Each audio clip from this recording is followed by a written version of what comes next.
I don't know how well you can see this, but I have here the January 1995 issue of Stock Car Racing Magazine, the late great Stock Car Racing Magazine. And a while back, a few months ago, I read that Michelin was in talks with NASCAR.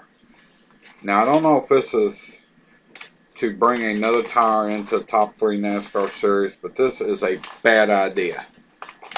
Oh, how bad an idea it is. In the 80s, they had some tire wars with Hoosier. Now, Hoosier is the official tire supplier for ARCA. They make a pretty good short track tire. They used to, in the 80s, make an economy tire that, yes, the big, well-heeled teams bought new tires, but the lesser funded teams would buy the takeoffs of the well-heeled teams, or sometimes they'd give them to them.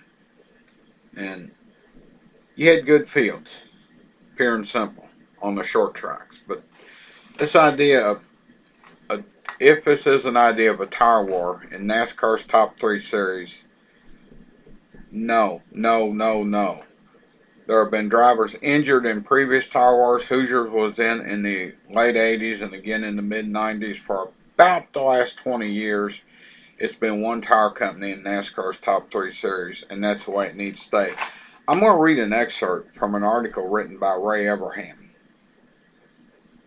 And I'll be looking away. He said he doesn't like to use this column to give his opinions, family, friends, personal life. But here's the excerpt. It used to be I couldn't wait to get to the super speedway races because that's where we ran good. Now that, as Jeff Gordon's crew chief. Now I'm scared to death every time we go to them races. In the last several weeks, I've seen a good friend of mine lay near death. I think that would be Ernie Irwin. Saw 3 other drivers spend time in the hospital and help pull a rookie out of a burning race car, all due to blown tires. That's why a tire war is not a good idea. One tire company, right now it's Goodyear, frankly, and I've been critical of Goodyear at times. I've been critical of their tire test drivers.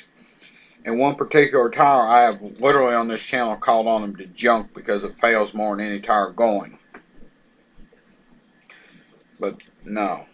But I remember, I think Bill Elliott broke a leg in the 80s in a tire test, or in a tire. Harry Gant had an injury. But let's keep one tire company. Darrell Waltrip, and I usually don't agree with him, but understanding a little bit about tires during the tire wars called for a compound rule. That's actually a pretty good idea, because what I think the tire companies were doing was making the compound softer and softer to try to get you to switch. I remember one race at North Wilkesboro. Rusty Wallace sat on the pole with Hoosier tires. Several drivers elected, after qualifying on Hoosiers and making long runs in happy hour, elected to switch, including Dale Earnhardt, the Big E. He actually won the race. He had to go to the back for switching, but as more cars went to the back, he actually started further up front than he qualified. That was the funny part. And won the race. This was in the 80s, I believe. Yeah, it was in the 80s when. But no to 2 tire companies. I have nothing against Michelin, but Goodyear has been the standard bearer really since the 70s. Firestone was in. There were still a few cars running Firestones in the 70s when, before rules say you had to run, and even J.D. McDuffie sat on the pole with McCrary's one year at Dover, but this was before the one tire rule. It needs to stay just the way it is. Goodyear the tire supplier, and that's the end of it. Disclaimer, strictly my opinion.